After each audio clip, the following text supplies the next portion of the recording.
Guys, this is a banging ass vid. I just got done wrapping it up and I wanted to throw this in the beginning of the video. Watch this whole thing through.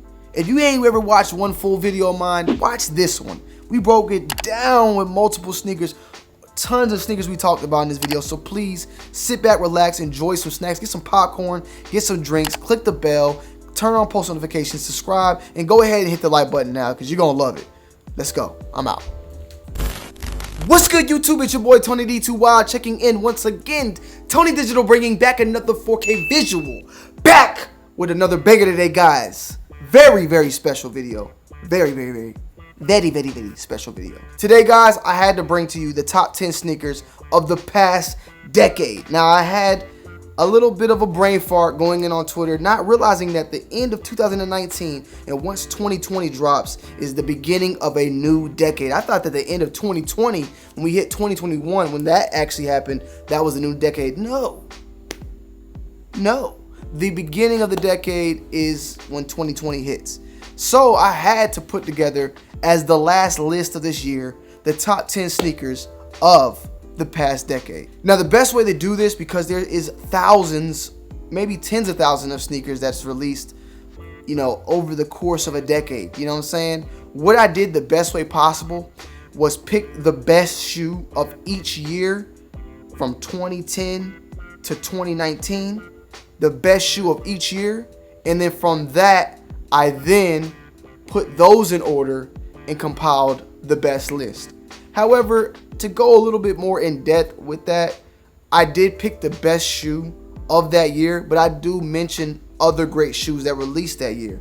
So for instance, number 10 could be a shoe from 2013. Number 10 could be 2016 shoe. You'll get an understanding of what I'm doing with this list once we begin. So without further ado, sit back, relax, put the seatbelt on, man, because we finna go in for a ride of the top 10 sneakers of the decade. Let's go. Coming in at number 10 is the year 2019. Now, this year has had some great sneakers, and I feel like with this being the best in the top list, that years in time and history is going to play a part in this. Basically, a sneaker that may have released a couple years back is going to have some higher notoriety than a sneaker that just released, because those older sneakers have kind of aged and almost have given a legendary status. You feel what I'm saying? But coming in at number 10, I chose the Nike Sacai LD Waffle as the 2019 shoe at number 10. Also releasing this year, we had the Jordan 1 Travis Scott, the Jordan 6 Travis Scott, the MCA Off-White, and we also had the Jordan 11 Bread. But as you guys may or may not have known, after doing a compile of multiple left and right with it, you feel what I'm saying, of the top sneakers that released this year, I even did one myself, and I believe the Travis Scott was number 1 for me. But seeing the masses, the Sacai was actually the shoe that the majority of the people chose over the Travis Scott. And for that reasoning, it is the 2019 sneaker. However, what's going to be on this list far and beyond exceeds what I believe, legendary status wise, is what of the Sacai. Not to say though that the Sacai won't get that status and won't be a sneaker that we will always cherish and want to see more in the future, but you'll just wait and see what comes next. But number 10, the Nike Sacai LD Waffle. Coming in at number 9 is the year 2016. And this year we saw the Bape collaboration with the Adidas NMD. We saw the acronym Presto, which was a banger. I love them and I got them on deck. You feel what I'm saying? I love those sneakers. We also saw the Nike Flyknit multicolor as well as the triple all-white Ultra Boost. But the banger of all was the Yeezy 350 V2 Beluga. This was the first version of the V2 that we saw of the 350s, which was a banger in itself, the 350 when it hit the market. But the Beluga itself just was far and beyond what we saw and what we were gonna see. This shoe, this version, this colorway is still a legendary model, a legendary colorway that's never restocked and that many people always want to get their hands on. But it's just like that of with the 750, the OG colorway, and the same when it comes to the Turtle Doves. We have yet to see anything like it. We have gotten V2 versions and all the above, but a lot of people want that Beluga, including myself. However, we have to sit and just dwell on what we got, like the version V2s, which are nice, but they're not Belugas. But at number 9, I had to give it up to the Adidas Yeezy 350 V2 Beluga. Coming in at number 8, guys, was the year 2010. And then in 2010, we saw the Dornbecker 3, we saw the Kobe 6 Grinch, back when Nike basketball was at its peak, if you gotta ask me. And we also saw the Jordan 9 bend. But out of all those sneakers, there's one sneaker that sat and just at that time, when it released, it wasn't as big as it has became now. And that sneaker is the LeBron 8 South Beach. LeBron 8 South Beach was a banger right off the rip. However, it was a very accessible sneaker that didn't get the bang and the hype and the resale value till a little bit later on. There was multiple people that had scored on multiple pairs at the time, and it wasn't until a little later that the hype rose alongside with the resale price. But it has always been one of the best colorways and the best models of LeBron in his whole entire career. The LeBron 8 South Beach. Everybody hear it. They try to recreate it with the LeBron 9 with the elite version, but it was just never seemed to get the same effect as the original South Beach of the LeBron 8. We saw, the LeBron and just Nike and basketball in general seemed to phase out over the years, but when LeBron 8 came out, it really started the wave of the Nike basketball and the hype that came along with it. Like I said, you had the Kobe Grinches, you had KDs, you had other Kobe's, other LeBrons that released further on in the year. But that LeBron 8 was really what kind of brought in the basketball side of the hype in the sneaker culture with LeBron 8 South Beach. Coming in at number 7 was the year 2013. In 2013, we had the LeBron 10 Court. Phenomenal shoe. The Dornbecker 5. Phenomenal shoe once again. Two shoes that I was unable to get my hands on. The Jordan 1 Royal, as well as the Jordan 4 Fear. But one shoe that stood out more than all of them was the Jordan 3 OG 88. This shoe released at the time for $200 and it featured the Nike Air on the back. Little did we know at the time that this was the beginning of the Nike OG back stamp on the sneakers that we're going to be retroing in the future. You guys know we got true blue 3s, we have maroon 6s, we got the black infrared that's just released this year, the Concords, the Breads, everything that's getting that Nike stamp now. Well, what really brought it to fruition was that Jordan 3 OG 88 that released back in 2013. At the price point at that time of $200, it was kind of crazy, especially when we were paying $160, $170 for Jordans. We saw that humongous price increase for the shoe. The shoe was extremely limited at the time, and it still to this day is a great sneaker, and it still holds resale value. But one thing about it was just what it started for Jordan brand moving forward. Now we know like Nike Air, that's OG stuff. But what I'm saying is until then, everything that we ever got from Jordan brand for a long time was the simple Jumpman on the back. Whether it was a 4, whether it was a 3, was a 7, whatever, we always seemed to get that Jumpman on the back because of the acquisition of Jordan brand becoming its own brand and separating from Nike. But when we got the Jordan 388, we were able to get something nostalgic with that.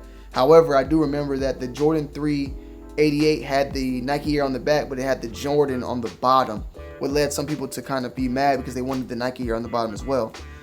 At the time, we were still fighting to get what we want, and now we got it. But that is number 7, the Jordan 3 OG 88. Coming in at number 6 is the year 2018. In 2018, we had a lot of bangers, man. Can't lie, cannot lie to you. We had the Yeezy 500, the Air Fear of God. We had the Union Jordan 1, the Off-White Blazers, the Travis Scott 4s, and we had the Nike React, which was a very big sneaker that released. The Nike React, the original one. It was phenomenal. The see-through one, you feel what I'm saying? That one, yeah, really dope. However, this one could be a toss-up because a lot of people love the Union 1. However, I'm going to step my foot in this one and buck and say that the Sean Witherspoon was the sneaker of the year for the masses in 2018. Now, you can fight me if you want. You can say it's the Concords. You could say it's the Union 1s, and I'm fine with that. But me personally, I think it was the Sean Witherspoons. Now, like I said, you might go back and look at the top 10 video, and I love the Blazers. That was my favorite top pickup, my favorite sneaker of the year, at least when I fought for it on the show when we did our big, whole thing of everything. But the Sean Witherspoon, looking back at it now, and how big and how iconic it was, this is a sneaker that's going to play a huge part in the history of shoes. 10 years down the road, this shoe is still going to be talked about. This shoe is going to hold its weight. It's something different. It's something new. And it was never been done with the corduroy, the materials, the colorway, the mixture of the Air Max 97 with the Air Max 1, and just the hype around it. And the fact that it released earlier but then released later on to the public, it's just so much that goes in with the Sean Witherspoon sneaker that way it holds weight, and I had to put it high up in here at number 6. I love this shoe. I mean, where I got it right there, and I've only worn it one time because I just love looking at it rather than wearing it. Yeah, it sounds stupid, but it is what it is. But for that reason, the number 6 shoe, I will fight till the end of me. The Sean Witherspoon is going to be a sneaker of history in sneakers at all time, forever. Number 6. Coming in at number 5 is the year 2014. In 2014, man, it was a simpler time. You know, definitely, Adidas tubulars were going banging. They were banging. Adidas was on their thing. The tubulars was a banging shoe. You also had the release of the Yeezy Red October, and you could definitely battle and say that might have been the shoe of the year, but nah, there was another shoe that released before that. But nah, there was actually another shoe that released as well, but it served a bigger purpose moving forward in sneakers. You also had the release of the Nike Tiffany Dunk High, and you also had the release of the Jordan Future. But nothing holds the weight of the Jordan 1 Fragment. Jordan 1 Fragment collaboration was a humongous hit, an extremely rare limited release on a collaboration with Fragment and Jordan 1.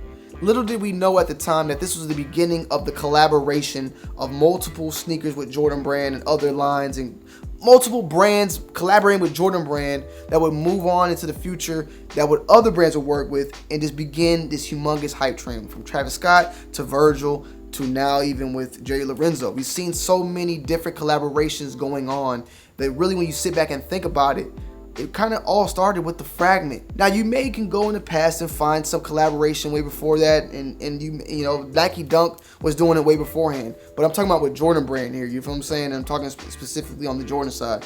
But the Fragment itself, it's like the beginning, at least for me. You know what I'm saying? I was in this game since like 2013, 2012, and looking at all the collaborations and stuff, it really seems like it started, at least the banging side of it, with the Fragment 1. And ever since then, it's been smooth sailing. The Jordan 1 Fragment is like a pioneer at the end of the day into the collaborations of sneakers with Jordan Brand. So for that reason, the Fragment 1, it holds weight. It holds weight, and I think a lot of people will agree with me on that. Let me know. Coming in at number 4 is the year 2017. In 2017, we had the Vapor Max. We had the Yeezy 700 Wave Runner release. Really a big banger. It definitely feels like it deserves to be in this spot, doesn't it?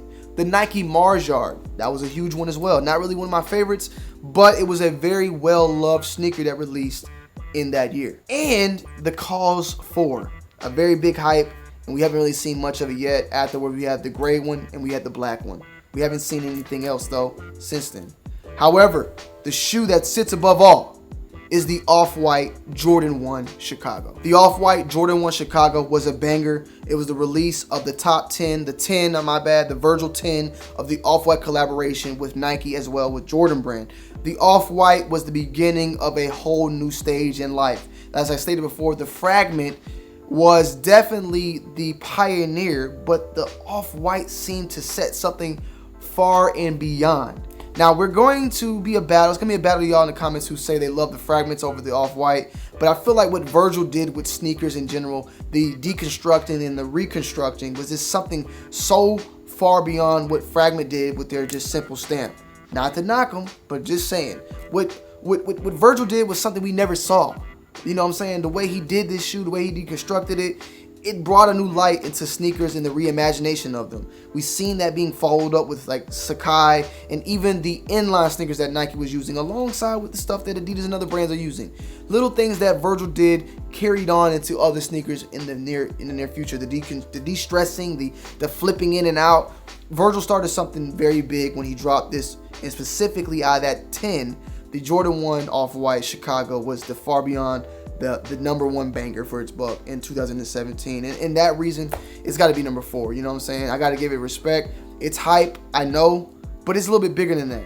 I feel like it's bigger than that.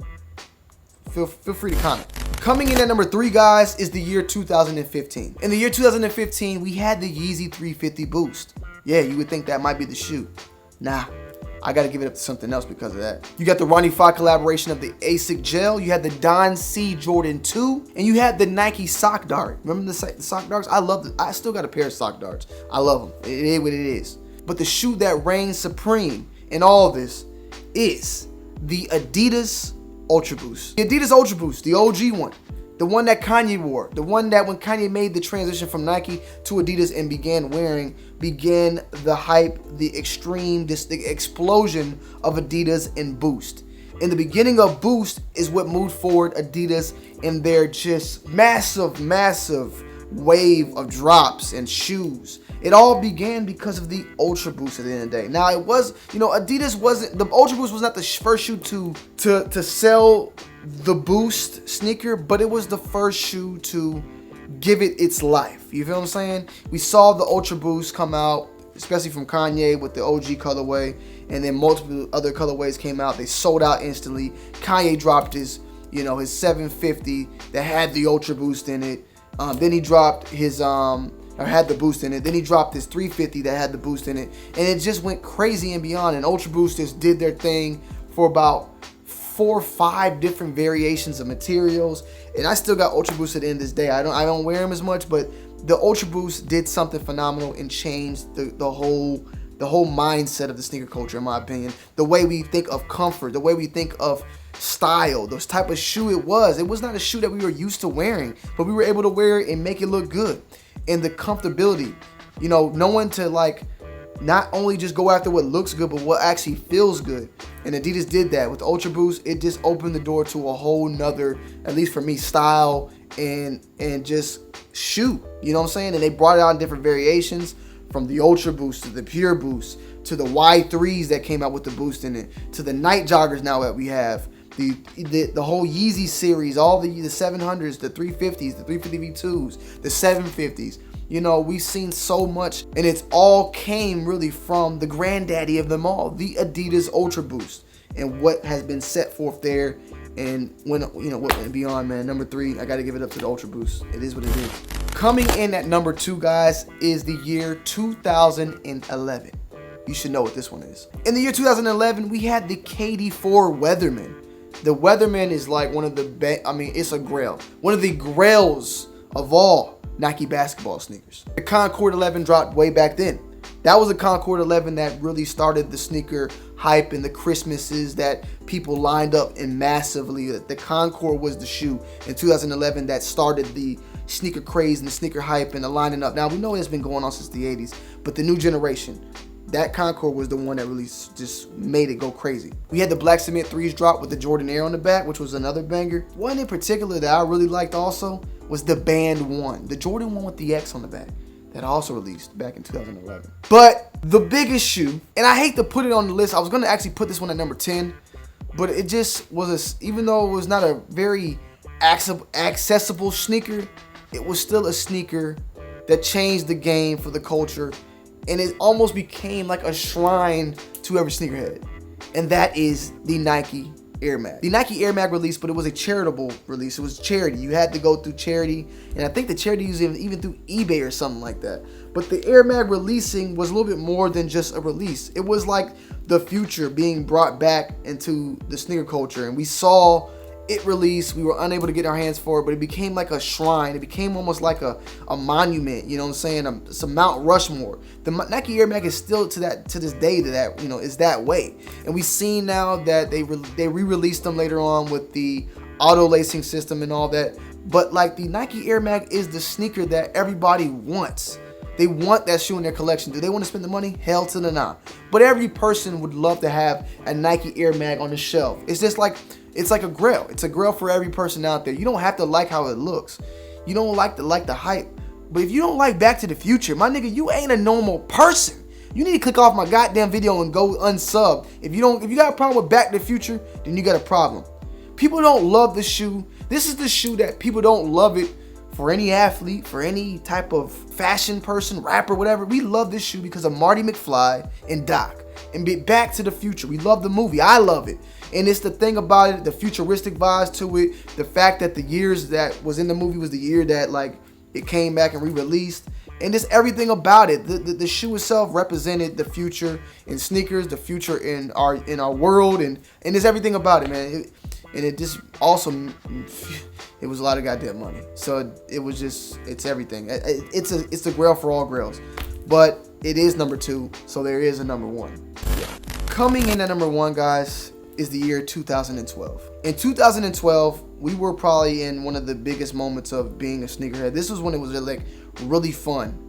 The hunt was there. It was a hunting season. The bots weren't really around. You had to really get out there and work. Back then we had the Jordan 11 Bread just dropped. The Dornbecker 1 dropped. The Galaxy Foams dropped. Nike basketball's pinnacle year, in my opinion. 2012, the Galaxy Foams. You had the Cosmos Kobe's, I believe the LeBron 9 Big Bangs. You had a lot of shit drop, and that was the year. 2012 was Nike basketball year. You had the Nike Supreme Low Dunk, and also you had the Nike Roshe Run. The Roshe Run was a big thing in 2012. It was a very big thing. LeBron was wearing them. The hype was there. They were comfortable. And where the hell is the Roshe Run now? It was one of the best shoes at the time and most comfortable shoes at the time. And it was light. It looked decent. It was cheap. It was just the Roshe Run, bro. Y'all remember the Roshe Run? If you remember the Roshe Run, comment down below. I remember the Roshe Run. It's big. But the number one sneaker, call me hype beast, but it is what it is, man, is the Nike Air Yeezy 2. The Nike Air Yeezy 2 dropped in 2012, and it's solar red. And we also got the Nike Air Yeezy 2 dropped in 2012, and it's pure platinum and solar red. The Blinks. I believe that was the Blinks, yeah. But this was the shoe, man. This was it. You know, Kanye had dropped his Yeezy 1. We've seen previous models of other shoes that Kanye did with like Louis Vuitton, and also did with Reebok. But the Air Yeezy 2 was it. It was it. You had the mixture of the Air Tech Challenge bottom alongside with the I think the sole. You had some of the sole from the Jordan 3 also in there. You had that crazy pattern, the snake skin on the side, the tongue, everything about it, man. Everybody wanted a Yeezy, and to this day, we still want Yeezys. You know what I'm saying? I want a pair of Yeezys.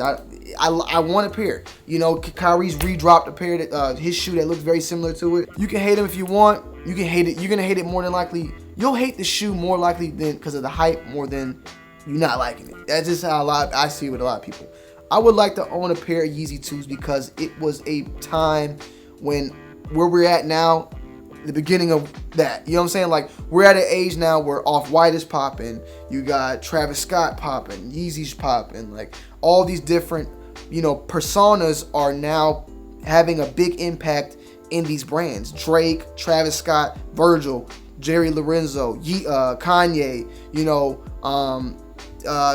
it's some other people out there I just can't think of my head right now. But the Yeezy 2 was like the first one. Like, Kanye is like the first artist that was with Nike and began where we're at now. You know, once Kanye left, they went and got damn Jerry Lorenzo and got Virgil and Travis Scott and Drake, and you know what I'm saying? Like, that was the beginning though. Kanye was like the first one that pioneered all this stuff that we are in now. Anything that you are hyped about getting or trying to get, whether it's for your personal self or for resale, it started with the Yeezy. Like, it was the pioneer of the time.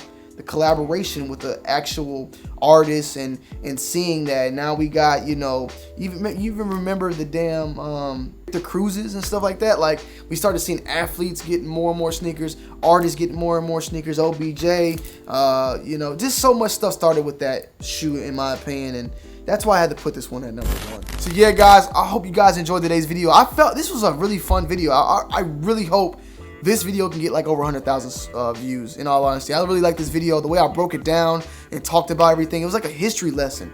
If you guys enjoyed the video, please hit that like button and share this to anybody out there. I'm going to put this on as my main video so that everybody can see this, and I hope you guys enjoyed it. Let me know your list down below. Let me know how you did, like how I did. I honestly feel like I did great.